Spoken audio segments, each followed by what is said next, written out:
वैष्णवी जो आराम से कारपेट पर लेटे हुए अपने सिर को टिकाए हुए अभी अपनी आंखें बंद करने वाली थी, लेकिन तभी अचानक से उसकी आंखों के सामने इसी मनुष्य का हल्का सा चेहरा आ गया था, जिसे देखते हुए एकदम से अपनी आंखें खोलते हुए घबराने लगी थी। उसे ऐसा लगा था कि कहीं वाकई वह उसके सामने तो नहीं आ गए। जैसे ही वो उठ करके घबराते हुए बैठी थी और अपने दिल पर हाथ रखते हुए कहती है, "हाँ, नहीं नहीं, वो सामने नहीं आए, वो मेरी आंखों के सामने बस आ गए, शायद सपना था मेरा। लेकिन मैं आंखें बंद करती हूँ तो उनका चेहरा नजर आता है, ऐसे मैं सो कैसे पाऊंगी? कितने डरावने हैं।" तभी उसके दिमाग में एक बात आती है, ये एडी का फुल फॉर्म क्या होगा? कभी किसी को बताते भी नहीं है। कहीं एडी का फुल फॉर्म मतलब अति डरावने तो नहीं? वैसे ये नाम तो इनके ऊपर ज़्यादा सूट कर रहा है। एडी का मतलब जो भी हो, मैं तो इन्हें अति डरावना ही बुलाऊंगी, क्योंकि हैं ये डरावने। और ये बोलते हुए वो फिर से अपनी आंखें बंद करते हुए महादेव का अब जप करना शुरू कर दी थी, ताकि ये अजीब से दानव जैसे प्राणी उसकी आंखों के सामने आकर के उसे डराएं या फिर उसकी नींद ना खराब करें। पूरी रात भर कभी वो इस आदमी के चेहरे को देखती तो कभी टीटू की बातों को मिस करती, और यही सब सोचते सोचते उसकी पूरी रात ऐसे ही बीत गई थी। अगला दिन वो बहुत ही पंक्चुअल टाइम पर उठते हुए सबसे पहले आज क्लीनिंग मॉपिंग करती और उसके बाद से ब्रेकफास्ट बनाने के लिए लग चुकी थी। अब धीरे धीरे इस किचन में उसका हाथ बैठ रहा था, जिसकी वजह से उसे ज़्यादा दिक्कत नहीं होती और वो अब काम करने में काफ़ी माहिर हो रही थी। आज तो उसने 1 घंटे 45 मिनट के अंदर ही सारा नाश्ता तैयार कर दिया था। लेकिन आज बेचारी खुद से लेकिन आज बेचारी खुद से भी कुछ ज़्यादा ही गुमसुम नज़र आ रही थी। हाँ, वैसे तो वैष्णवी किसी और के सामने ज़्यादा बातें नहीं करती थी, लेकिन खुद को खुश करने में वो हमेशा माहिर थी। लेकिन आज उससे ये भी नहीं हो पा रहा था। हर वक्त जब भी वो कमरे की तरफ अपनी देखती, उसका ध्यान बार बार टीटू की तरफ जा रहा था, जिसकी वजह से आज का पूरा दिन बहुत ही शांत शांत से गुजर जाता है। दूसरी तरफ सूर्यवंशी मेंशन में अभी अभी इशिता वहां पर दाखिल हुई थी। अपनी गाड़ी से उतरते हुए वो जैसे अभी मेंशन के पहले स्टेप पर अपना कदम रखने वाली थी, तब तक अचानक ही भाविका जी यानी कि वेदांत जी की मॉम उनको रोक देती हैं और थोड़ा हिचकते हुए कहती है, सॉरी पर बेटा, तुम पहली बार इस घर में आ रही हो। मैं चाहती हूँ कि तुम अपना दायां पैर आगे बढ़ाकर। ये सुन भाविका जी की नज़र इतनी ज़्यादा मासूमियत से उसको देख रही थी। कितना गलत होता ये जो भी कुछ कर रही थी, क्योंकि ये सिर्फ वेदांत को धोखा देना नहीं बल्कि यहाँ पर पूरे परिवार को धोखा देने जैसा होता। वो सिर्फ अपने काम के लिए वेदांत का इस तरह बुरी तरह से इस्तेमाल नहीं कर सकती। और अब उसे समझ में आया था कि ये बहुत गलत कर रही है वो, जिसकी वजह से वो एकदम से अपने कदम पीछे करते हुए कहती है, आंटी मैं 2 मिनट में आती हूँ। और ये बोल करके वो बाहर जाने लगी थी, लेकिन तब तक वेदांत उसको रोकते हुए पूछते हैं, क्या बात है, अंदर जाने में कोई प्रॉब्लम है? आई थिंक मॉम ने ज़्यादा कुछ बोल दिया तो आई एम रियली सॉरी। हाँ, अभी वेदांत अपनी गाड़ी से बाहर निकलते हुए अंदर की तरफ पहुंच रहे थे। उन्हें नहीं पता था कि आखिर ऐसी भी क्या बात हो गई है जो इशिता परेशान होकर के बाहर ही निकलने लगी है। तभी इशिता की आंखें जो हल्की हल्की नम थी, जो कि आसानी से तो बिल्कुल भी नहीं होती थी। तभी वेदांत थोड़ा समझाते हुए कहते हैं, क्या हुआ, कोई बात है तो तुम मुझे बताओ। किसी ने कुछ कहा है? मॉम ने कुछ कहा है? पर मॉम तो। लेकिन तभी इशिता उनको रोकते हुए कहती है, नहीं नहीं, आंटी ने कुछ कहा नहीं है, वो बस I think I need to talk to you अभी। वेदांत और इशिता चुपचाप बेंच पर बैठे हुए थे। तभी वेदांत जो इस तरह से इशिता को गुमसुम चुपचाप देख करके थोड़ा फ्रस्ट्रेट होते हुए पूछ लेते हैं कि आखिर बात क्या है और वो कुछ बोल क्यों नहीं पा रही। जैसे अभी वो उसके थोड़ा क्लोज पहुंचते अचानक इशिता एकदम से खड़े होते हुए बहुत ही रफ्तार में बोलती है, मैं बहुत ही हर्टलेस पर्सन हूँ, मुझसे दूर रहो और आज के बाद कभी मुझसे बात भी मत करना। आई नो कि मैं बहुत बुरी हूँ और तुम्हारे साथ तो कुछ ज़्यादा ही गलत करने के बारे में सोच रही थी, but I am really sorry. हाँ, वैसे मैं किसी को सॉरी बोलती नहीं हूँ, but still I am really sorry. और ये बोल करके वो जाने लगी थी। ये क्या हुआ अचानक से? वेदांत एकदम से खड़े होते हुए पूछते हैं, ये क्या था Ashu? What the hell was that? और ये बोलते हुए वो जैसे उसके सामने आकर के रुके थे, ऑलमोस्ट दौड़ते हुए, क्योंकि इशिता के भी चलने की स्पीड कुछ ज़्यादा ही थी। इशिता थोड़े गुस्से में आकर कहते हैं, वेदा ट्राई टू अंडरस्टैंड, हम शादी नहीं कर सकते। लेकिन अब ये बात वेदांत को क्यों समझ में आती, क्योंकि शादी की जिक्र तो इशिता ने खुद वेदांत से किया था। वो तुरंत ही उसका हाथ अपने हाथ में थामते हुए कहते हैं, और तुम्हें ऐसा लगता है कि इतना बोलने पर सब कुछ खत्म हो जाएगा? क्या तुम मुझे अपनी प्रॉब्लम की 1% भी चीज़ें शेयर कर सकती हो as a friend? I don't know तुम्हें लिए क्या फील करते हो वेदा, बट ट्रस्ट मी, मैं किसी के लिए कुछ भी फील नहीं कर सकती। फीलिंग्स खत्म हो चुकी है मेरे अंदर। और जो लड़की तुम्हें अपने सामने नजर आ रही है ना, वो सिर्फ वर्कोहॉलिक रोबोट है। काम करती हूँ, पैसा कमाती हूँ, मॉम के साथ रहती हूँ, बस इतनी सी लाइफ है मेरी। मैं जी भी सिर्फ अपनी माँ के लिए रही हूँ, और इससे ज़्यादा मैं तुम्हें और कुछ एक्सप्लेन नहीं करना चाहती। So just leave me. और ये बोलते हुए वो फिर से वहाँ से जाने लगी थी, लेकिन वेदांत उनको फिर से रोकते हुए कहते हैं, इट्स ओके, डिवोर्स चाहोगी ना मुझसे शादी के बाद, ले लेना, लेकिन अभी मुझे तुमसे शादी करनी है। ये सुनते ही अचानक उसके कदम एकदम से अपनी जगह पर रुक गए थे कि आखिर ये बात वेदांत जी को कैसे पता चल गई। वो पीछे मुड़ते हुए वेदांत की तरफ देखते हुए कहती है, ये किसने बताया तुम्हें, और क्या मेरे बारे में सब कुछ जानने लगे हो अब? वेदांत अपने चेहरे को नाम मिलाकर कहते हैं, नहीं, बस इतनी बात पता चल गई, वो भी लॉयर से। अद्वितीय के डैड को ही तुमने लॉयर के लिए यूज़ किया था ना, फॉर डिवोर्स पर्पस। उन्हीं के कोई फ्रेंड है जिसके लिंक से तुम्हें ये डिवोर्स पेपर मिल चुके हैं, और बहुत जल्द तुम उस पर मेरा नाम लिखवाने वाली थी। थोड़ी बहुत मेरी भी कनेक्शन है, तो बस पता चल गया मुझे। इशिता एकदम से हैरान थी कि ये सब कुछ जानने के बावजूद भी ये शख्स उससे शादी करना चाहते हैं। इशिता थोड़े तेज कदमों से जाकर के वेदांत के कॉलर पर हाथ जकड़ते हुए कहती है, क्या हो तुम? क्या मैं जान सकती हूँ तुम्हें? इतना सब कुछ जानने के बाद तुम्हें मेरे मुंह पर थप्पड़ मारना चाहिए वेदा, और तुम मुझसे शादी की बात कर रहे हो, ये जानने के बावजूद भी कि अगले ही दिन तुम्हें डिवोर्स पेपर पर साइन करना पड़ेगा और 6 महीने में हम अलग हो जाएंगे। वेदा ने बहुत ही ईजिली, बहुत ही खूबसूरत तरीके से सिर्फ इतना कहा था, इट्स ओके, फाइन, अगर तुम इतना ही चाहती हो तो मुझे कोई एतराज़ नहीं है। कम से कम तुम्हारे साथ एक पल के लिए ही सही मेरा नाम तो जुड़ेगा। इशिता के चेहरे पर बस एक हल्की सी हंसी आ गई थी, लेकिन यह हंसी बहुत ज़्यादा कंफ्यूजिंग थी क्योंकि उसे समझ में नहीं आ रहा था इतना भी कोई कैसे प्यार कर सकता है किसी को। I mean, you know what, you are mad, just a crazy guy. I mean, ये सुनते हुए वेदांत जो उसका हाथ पकड़ते कहते हैं, अब चले मिलने मॉम से, आपकी होने वाली मदर इन लॉ से। आई मीन, दूसरी तरफ देशमुख मेंशन में आज अद्वितीय के डैड जो काफ़ी टाइम बाद लंदन से वापस लौटे थे, वो यहाँ पर लोगों से मिलने के लिए आए थे। यहाँ के परिवार से पारिवारिक संबंध था उनका। रिश्ते में वो जया के फूफा लगते थे, यानी कि सुभाष जी के बहन के हस्बैंड। काफ़ी जाने माने लॉयर थे और अक्सर उनके सारे क्रिमिनल रिकॉर्ड्स को वो ही छुपाने में काम करते थे, मिस्टर आनंद जी। उनके आते ही सब लोग उनके खातिरदारी में हमेशा लग जाया करते थे, और उनका टशन भी यहाँ पर कम नहीं था। लेकिन वो हमेशा ऐसे टाइम पर ही आते थे जिस टाइम एडी यहाँ मेंशन में मौजूद ना हो, क्योंकि ना जाने क्यों उनको एडी के सामने आने में थोड़ा डर लगता था, या यूं कह ले कुछ ज़्यादा ही डर लगता था। अभी जस्ट दोपहर का खाना बना करके वैष्णवी अपने कमरे में लौटी थी। आज वो बहुत ज़्यादा गुमसुम और चुपचाप थी। किसी से कोई बात करने का उसका दिल नहीं चाह रहा था, क्योंकि वाकई कल जिया की बातें उसके दिमाग पर कुछ ज़्यादा ही अफेक्ट की थी। इस घर के बारे में आप कुछ नहीं जानती। ये घर बाहर से जितना सुंदर लगता है, अंदर से उतना ही ज़्यादा खतरनाक है। ऐसी क्या बात है इस घर में, और कैसे कैसे लोग हैं यहाँ पर? उसे वाकई कुछ समझ में नहीं आ रहा था। लेकिन तभी अचानक ही एक मेड आकर के आवाज़ लगाती है, मैडम, अ, मैडम नीचे आपको बुलाया जा रहा है। वैष्णवी तुरंत ही खड़ी हुई थी और नीचे की तरफ जैसे अभी आने वाली थी मिस्टर आनंद, जिसकी नजरें एकदम से वैष्णवी पर जाकर के अटक चुकी थी। कोई इतना खूबसूरत कैसे हो सकता है? थोड़े पल के लिए तो उन्हें ऐसा लगा जैसे कि वो रियल में किसी इंसान को नहीं, बल्कि वाकई किसी फिल्म की दुनिया में पहुंची एक खूबसूरत से हीरोइन की तरफ देख रहे हैं। उनके चेहरे से बस इतना ही एक्सप्रेशन समझ में आ रहा था कि वो इस लड़की के चेहरे को जिंदगी भर देख सकते हैं। लेकिन फिर आसपास के माहौल को देखकर कि वो अपने चेहरे को दूसरी तरफ घुमा लिए थे।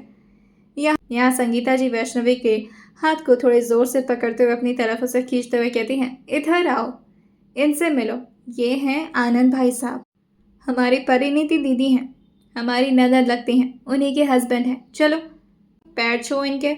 लेकिन तभी आनंद खुद ही खड़े होते हुए कहते हैं, अरे अरे, पैर छूने की क्या ज़रूरत है, आप तो गले मिलिए हमसे। लेकिन जैसे अभी वो अपना हाथ आगे बढ़ाए थे वैष्णवी को गले लगाने के लिए, वो 2 कदम पीछे होते हुए कहती है, नहीं, मैं किसी को ऐसे गले नहीं लगाती, मुझे पसंद नहीं है। ये बात उसने पूरे देशमुख परिवार के सामने कहा था। सारे लोग यहीं पर मौजूद थे। इस वक्त तो आदित्यनाथ और शोभा जी भी यहीं पर थीं, साथ ही सुभाष और संगीता जी भी। मुदित भी ये देखकर के एकदम से हैरान रह गया था। जी अपने कमरे से बाहर नहीं निकलती थी क्योंकि उसके चाचू उसे अलाउ नहीं करते थे कमरे से बाहर निकलना। सब लोग ये सुनकर के एकदम से हैरान थे। तभी संगीता जी गुस्साते हुए कहती हैं, ये क्या तरीका है? बड़े हैं तुमसे, और अगर गले लगना चाहते तो लग जाओ ना। और ये बोलकर के वो थोड़ा सा पीछे से वैष्णवी को धक्का दे रही थी। और जैसे ही अभी वो गिर पाती तब तक आनंद जी ने उसके हाथों को पकड़ करके संभाल लिया था उसे गिरने से। लेकिन वैष्णवी तुरंत ही अपना हाथ झटकारते हुए, अबे कहा ना मुझे गले नहीं लगना, अगर आपके लिए कुछ बनाना है तो। तभी संगीता जी एक लंबी लिस्ट उसके हाथ में थमाते हुए कहती हैं, ये कुछ चीज़ें हैं जो उन्हें काफ़ी ज़्यादा पसंद है, लेकिन सबसे पहले इनके लिए लस्सी बना कर लेकर आओ। वैष्णवी ऐसे वो किचन के अंदर एंटर की थी, तुरंत ही वो टैप वाटर से अपने उस हाथ की तरफ देखती है और उसे लगातार धुलना शुरू कर दी थी, जिस हाथ को भी थोड़ी देर पहले आनंद ने हाथ लगाया था। वो गुस्से से इस वक्त तिलमिलाई हुई थी। वैसे ही बेचारी का कल शाम से ही मूड इतना ऑफ था टीटू को लेकर के, और ऊपर से ये आदमी अपनी अश्लीलता पार कर रहा था। अभी यहाँ वो लस्सी बनाने की तैयारी कर ही रही थी, तब तक पीछे से टक टक करते हुए किसी की आवाज़ आती है, जैसे कि कोई उसी की तरफ आगे बढ़ रहा हो। जैसे वो पीछे की तरफ मुड़ी थी तो ये आनंद जो उसी की तरफ धीरे धीरे करके अपने कदम आगे बढ़ा रहा था, और उसके इंटेंशन बिल्कुल भी ठीक नहीं लग रहे थे। पीछे की तरफ वैष्णवी देखती है जहाँ पर उसने कुछ मसाले रखे हुए थे, और उसमें से वो अपने हाथ में एक जार पकड़ती है जिसमें लाल मिर्च पाउडर रखा हुआ था, और उसे प्रॉपरली अपने हाथों में भरते हुए अपने चेहरे पर एक हल्की सी मुस्कुराहट लिए हुए उन्हीं की तरफ खुद से आगे बढ़ते हुए कहती है, क्या हुआ, आपको किसी चीज़ की ज़रूरत थी? आनंद के सामने वैष्णवी इतना बोल रही है, बहुत अच्छा लगा था। एक तो वैष्णवी की आवाज़ भी इतनी ज़्यादा खूबसूरत थी, बिल्कुल उसके प्यारे प्यारे होठों की तरह। अभी वो उसकी तरफ अपने हाथ को आगे बढ़ाए थे, लेकिन तब तक वैष्णवी ने जानबूझ करके अपने हाथों को ले जा करके उनके आंखों के पास रख दिया था। वैसे तो ऐसा लग रहा था जैसे कि वो बस अपने आप को गिरते गिरते बैलेंस करना चाह रही है, लेकिन ऐसा था नहीं। ये सारा वैष्णवी का ही अपना चाल था, और जिसकी वजह से उनकी आंखें पूरी तरह से अब जलना शुरू कर दी थी। लेकिन वैष्णवी उन्हें पानी दे, पर क्यों? वैष्णवी ने तो ये सब कुछ जानबूझ कर किया है, और अगर आंखें जल रही हैं तो जलने दे। अब वैष्णवी को जानबूझ करके ऐसी गलत नज़र से देखेंगे तो आंखें जलना तो ज़रूरी है ना।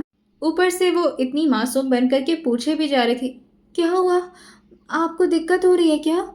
जलन हो रही है आपको? मुझे लगता है कि आपको पानी की ज़रूरत है, पर पानी तो नहीं आ रहा इधर। एक काम करिए ना, आप खुद ही पानी से मुंह धो लीजिए जाकर, यहाँ पर मुझे लस्सी बनाने दीजिए। और ये बोलकर कि वो अपना हाथ अच्छे से धुलने के बाद लस्सी बनाना शुरू कर देती, और आनंद जो कि कुछ देख तो पा नहीं रहे थे, जिसकी वजह से वो लड़ते भिड़ते जैसे तैसे करके किचन से बाहर निकले थे और लगातार चिल्लाए जा रहे थे। तभी संगीता जो कि जोर से आवाज़ लगाते हुए कहती हैं, वैष्णवी यहाँ आओ, वो भी पानी लेकर। आप ठीक है भाई साहब, जल्दी लेकर आओ, पैर में क्या मेहंदी लगी है तुम्हारे? वैष्णवी भागते भागते आते हुए कहती है, क्या क्या हुआ भाभी, कुछ हुआ? अरे ये कैसे हो गया? तभी वैष्णवी की बातों को सुनकर के शोभा जी कहती हैं, वैष्णवी तुम जाओ पानी लेकर आओ ज़रा, इनकी आंखों पर जलन हो रही होगी, जाओ जल्दी लेकर आओ। वैष्णवी भागते भागते जाती है, लेकिन जानबूझ करके इतने धीरे और आहिस्ता कदमों के साथ वो चलते हुए बॉटल का पानी लेकर आ रही थी, जैसे कि उसे मज़ा ही आ रहा हो, आज तो इनकी आंखें फूट जाएं, ताकि ताकि दोबारा किसी और की पत्नी को ऐसी नज़र से ना देखें। ये बोलते हुए वो धीरे धीरे जाती है, और फाइनली जैसे संगीता जी उसे गुस्से में घूरती हैं, वो जल्दी जल्दी अपने सर को हाँ मिलाकर कहती है, मैं डालती हूँ पानी। वो एक ग्लास में पूरे बॉटल के पानी को पोर की थी, और ले जाकर के उनके मुंह पर छपाक से मारती। आंखों की जलन तो इससे थोड़ा भी कम नहीं हुई थी। वो बात अलग थी कि थोड़ी और बेइज्जती हो गई थी उनकी, और अब तो वो पूरा जग ही भर कर लेकर आई थी, और उनके मुंह पर मारते हुए कहती है, अब ठीक है आपकी आंखें? उम्मीद करती हूँ ठीक होगी, मैं लस्सी बना लेती हूँ। लेकिन तब तक आनंद जो कि जल्दी जल्दी अपने चेहरे को ना मिलाकर अपने हाथों से हैंकी उठाते हुए कहते हैं, कोई ज़रूरत नहीं है, मुझे घर जाना है। ड्राइवर गाड़ी निकालो मेरी, और मेरा हाथ भी पकड़ो, मुझे ठीक से कुछ दिखाई नहीं दे रहा। भाई वैष्णवी जो संगीता जी की तरफ देखकर कहती है, आप पियेंगी लस्सी, कहिए तो बना दो। लेकिन संगीता जी से घूरते हुए कहती हैं, कोई ज़रूरत नहीं है, तुम्हें तो एडी आकर समझाएगा, आने दो, बताती हूँ उससे सारे कांड तुम्हारे। तभी वैष्णवी पीछे मुड़ते हुए कहती है, उनके सामने तो आवाज़ नहीं निकलती है किसी की, मेरे कान बताएंगी। न जाने आज क्या हो गया था वैष्णवी को। आज तो वह किसी से डर भी नहीं रही थी, बल्कि उसके दिमाग में सिर्फ गुस्सा गुस्सा और गुस्सा भरा हुआ था। वैसे ये गुस्सा सिर्फ संगीता जी के लिए ही था, क्योंकि कल जिया को वो दूध संगीता जी ने तो देने के लिए कहा था, और उसी दूध की वजह से आज टीटू वैष्णवी के साथ नहीं था। उसका तो मन कर रहा था कि संगीता जी के बाल नोच नोच करके उन्हें कितनी सजा दे, लेकिन फिर भी वो कम होती, क्योंकि कोई भी सजा टीटू को दोबारा उसके पास वापस तो नहीं ला सकती थी। 9 बज चुके थे रात के। अभी जाकर के वैष्णवी अपने डिनर का सारा काम करते हुए फाइनली अपने कमरे में पहुंची थी, और जाकर के आराम से थोड़ा देर कारपेट पर बैठती और फिर जाकर के शावर ले लेती है। ऑलमोस्ट उसका शावर टाइम भी कंप्लीट हो चुका था, और लगभग 10 बज के 15 मिनट हो रहे थे। खाना वगैरह नहीं खाना था उससे, क्योंकि उसका कुछ भी खाने पीने में दिल नहीं लग रहा था, ना ही उसे चैन से आज नींद आने वाली थी। कल रात भी बस वो बेचैन थी, इधर उधर अपने करवटों को बस बदलते जा रही थी। वो चुपचाप अभी नीचे बैठे कारपेट के पास अपने आप को थोड़ा शांत कर रही थी, तभी अचानक से दरवाज़ा खुलता है, और उसे अच्छे से पता था कि अगर दरवाज़ा खुला है तो अंदर कौन ही आ सकता है, जिससे वो तुरंत ही खड़ी हो जाती है। मिस्टर एडी जो सबसे पहले अपने कोट को एक साइड में फेंकते हैं और गुस्से में अपने वॉच को निकाल करके जैसे अभी मिरर के सामने जाकर के उसे ड्रेसिंग टेबल पर रखने वाले थे, तब तक उन्हें पीछे खड़ी वैष्णवी नजर आ जाती है, जिससे अब ये गुस्सा उसके ऊपर ही उतरने वाला था। वो पीछे मुड़ते हुए उसकी तरफ आगे बढ़ते हुए कहते हैं, कितनी बार बताना पड़ेगा, जब मैं कमरे में आऊँ तो तुम मुझे नजर ना आओ। इससे बेहतर होता कि तुम सो जाती। लेकिन वैष्णवी धीरे से अपने चेहरे को नीचे झुकाए हुए उनकी तरफ जानबूझ करके बहुत ही हिम्मत से आगे बढ़ते हुए कहती है, मुझे आपसे कुछ बात करनी थी, बस थोड़ा सा। लेकिन वो अपने चेहरे को ना मिलाकर कहते हैं, फालतू टाइम नहीं है मेरे पास जो तुम्हारी बकवास सुनूंगा, और तुम्हारी आवाज़ भी नहीं आनी चाहिए मेरे सामने। जैसे ये बोलकर कि वो भी अपने वार्डरोब की तरफ गए थे, तभी वैष्णवी धीरे से कहती है, उन्होंने हाथ लगाया था इसलिए मैंने ये सब कुछ किया। अगर इसके लिए आप मुझ पर नाराज़ होंगे तो सॉरी, पर मैं क्या करती। बस उसने इतना बोला था और वो चुपचाप अभी कारपेट पर जाकर के लेटने वाली थी, लेकिन तब तक वो पीछे मुड़ते हुए पूछते हैं, क्या क्या कहा अभी। वैष्णवी को लगा था कि इसके लिए वो बहुत ज़्यादा डांटेंगी, क्योंकि जितनी रिस्पेक्ट आनंद की यहाँ पर हो रही थी, वाकई बहुत ज़्यादा ही गलत नहीं कर दिया था वैष्णवी ने उनके साथ। लेकिन वो क्या करती, उसको भी गुस्सा आ रहा था। वो तुरंत ही हड़बड़ा कर खड़े होते हुए कहती है, जी वो सॉरी मैं वो। लेकिन एडी के कदम जैसे जैसे उसकी तरफ आगे बढ़ रहे थे, वो कांपते हुए डर डर के पीछे जा रही थी, और जाकर के ऑलमोस्ट अभी खिड़की के पास टिक पाती, तब तक वो उसे तुरंत ही अपनी तरफ खींचते हुए कहते हैं, पीछे कैंडल स्टैंड है, लग जाएगी तुम्हें। वो हल्का सा जैसे पीछे की तरफ मुड़ी थी, तब तक वो उसको अपनी तरफ दिखाते हुए कहते हैं, अभी क्या कह रही थी तो। वैष्णवी धीरे से अपने चेहरे को नीचे झुकाए हुए कहती है, वो सॉरी। लेकिन तभी मिस्टर एडी फ्रस्ट्रेट होते हुए कहते हैं, सॉरी नहीं सुनना है मुझे तुम्हारी, तुम बोल क्या रही थी, क्या बात कर रही थी अभी। तभी वो धीरे से कहती है, जी वो मैं वो लाल लाल मिर्च पाउडर डालती उनकी आंखों में। क्या करती, वो किचन में आ रहे थे, वो हाथ भी लगाया मुझे। लेकिन ये बात वो एडी के सामने बोल तो रही थी अपने चेहरे को नीचे झुकाए हुए, लेकिन उसे नहीं पता था कि ये बात मिस्टर एडी के दिमाग और दिल पे किस लेवल पे अफेक्ट कर रही है। उनके हाथ में जो हैंगर था वो बहुत ही ज़्यादा मजबूती से बनाया गया था, लेकिन गुस्से से वो हैंगर भी अब पिचकते जा रहा था, और वो शायद हैंगर भी सोच रहा होगा, किसके हाथों में पड़ गया मैं, मुझे क्यों तोड़ रहे हो साहब। मिस्टर एडी जो हैंगर को और अपने साथ ही कपड़े को भी एक साइड में फेंकते हुए पूछते हैं, हाथ किसने लगाया। जितने गुस्से में उन्होंने ये पूछा था, बेचारी और ज़्यादा कांपने लगी थी, और डरते हुए कहती है, वो नाम नहीं पता, मैं भूल गई, कोई आया था आज। तभी वैष्णवी ने तो बस डर के इतना सब कुछ इसलिए बताया था कि आए हुए गेस्ट के साथ वैष्णवी ने कुछ ज़्यादा ही बदतमीजी कर दी, इसके लिए वो अपोलोजाइज कर ले, माफ़ी मांग ले। लेकिन उसे नहीं पता था कि यहाँ पर मिस्टर एडी को किस पर इतना नाराज़गी हो रही है, किस पर इतना गुस्सा आ रहा है। वो तुरंत ही अपने लैपी को लेकर के बैठ चुके थे, और उसकी तरफ घूरते हुए कहते हैं, टाइमिंग क्या थी। वो जैसे ही एडी की तरफ देखी थी, अपने चेहरे को तुरंत ही नीचे करते हुए कहती है, दो के बाद 2 ढाई 3 बजे के आसपास। 2 से लेकर 3 के बीच में। अब वो हॉल एरिया के कैमरा को चेक करना शुरू किए थे, और जूम करते हुए उन्हें जिस शख्स का चेहरा नजर आया था, वो एकदम से तिलमिलाते हुए कहते हैं, इसने तुम्हें गले लगाने के लिए हाथ आगे बढ़ाए थे। वो अपने चेहरे को हाँ मिलाकर कहती है, जी पर मैंने कभी किसी को ऐसे मतलब वो गले लगाया नहीं, तो मुझे दिक्कत हो रही थी तो मैं पीछे हो गई। भाभी ने धक्का दिया तो मैं गिरने वाली थी, उन्होंने संभाल लिया तो हाथ लग गया उनका। पर उन्होंने ना बहुत गंदे तरीके से हाथ पर, वो बहुत ही गुस्से में अपने लाठी को बंद किए थे और उसके ठीक सामने पहुंचे थे और उसके बाजू को जोर से दबाते हुए कहते हैं, तो तुमने क्या किया उनके साथ? वैष्णवी को समझ में आ गया था कि अभिनय गुस्सा आ रहा है, और वाकई अगर कोई इतना करीबी रिश्तेदार आएगा और वैष्णवी यानी कि कोई भी बहू उसके साथ इतना गंदा व्यवहार करेगी तो किसी को भी गुस्सा आएगा। तो अपने चेहरे को नाम मिलाकर सॉरी बोलते हुए कहती है, माफ़ कर दीजिए, मुझे नहीं पता था कि वो ऐसा कुछ, वो किचन में आने लगे थे, वो कुछ भी करते तो कोई उन्हें रोकता भी नहीं, इस वजह से। अभी बेचारी सी वैष्णवी जो अपने प्रॉब्लम को बताए जा रही थी कि आखिर उसने ऐसा किया तो किया क्यों, और भी शायद कुछ एक्सप्लेन करती और अपोलॉजी मांगती, लेकिन तब तक बीच में उसके हाथ को मिस्टर रेड्डी अपने हाथ से उठाते हैं और अपने पॉकेट में से एक गन उसके हाथ में रखते हुए कहते हैं, अपने पास रखोगी, आइंदा से अगर किसी ने हाथ लगाया तो उसे तुरंत शूट करोगी। एडी की वाइफ हो तुम, किसी की हिम्मत नहीं होनी चाहिए तुम्हें देखने तक की। वैष्णवी का तो हाथ एकदम से कांप गया था ये गन देख करके, और वो तुरंत ही उसे नीचे गिराते हुए कहती है, ये असली है। बेचारे गन की क्या दोष था इसमें, उसे क्यों गिरा दिया? वो गन भी यही सोच रहा होगा, किसके हाथ में सौंप रहे हैं मुझे, ये मुझे संभाल पाएगी? एडी जैसे उसे घूरे थे तुरंत ही वैष्णवी अपने कांपते हुए हाथों के साथ ही बेचारे से गन को उठाते हुए कहती है, असली ही होगा, पर इसकी ज़रूरत। लेकिन अभी वैष्णवी कुछ आगे बोल पाती, लेकिन फिर वो खुद ही रुक जाती है और उसका तो कुछ दिमाग ही काम नहीं कर रहा था। क्या ये वाकई अपने साथ गन रखते हैं?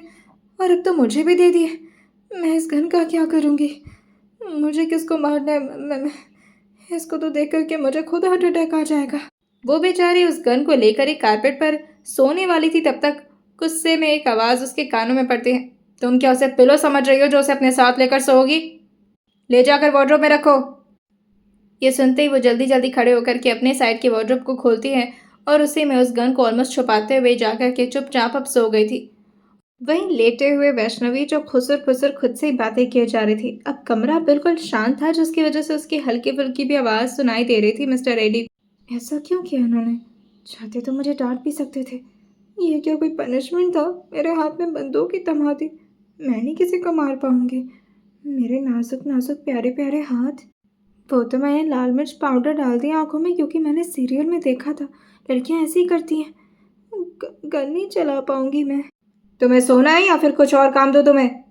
ये सुनते ही वो तुरंत ही अपने मुंह को पूरी तरह से अब चादर से ढक चुकी थी जो कि उसके ऊपर था, और वो तुरंत ही अपने चेहरे को ना मिलाकर कहती है, नहीं, सो रही हूँ मैं, बहुत नींद आ रही है।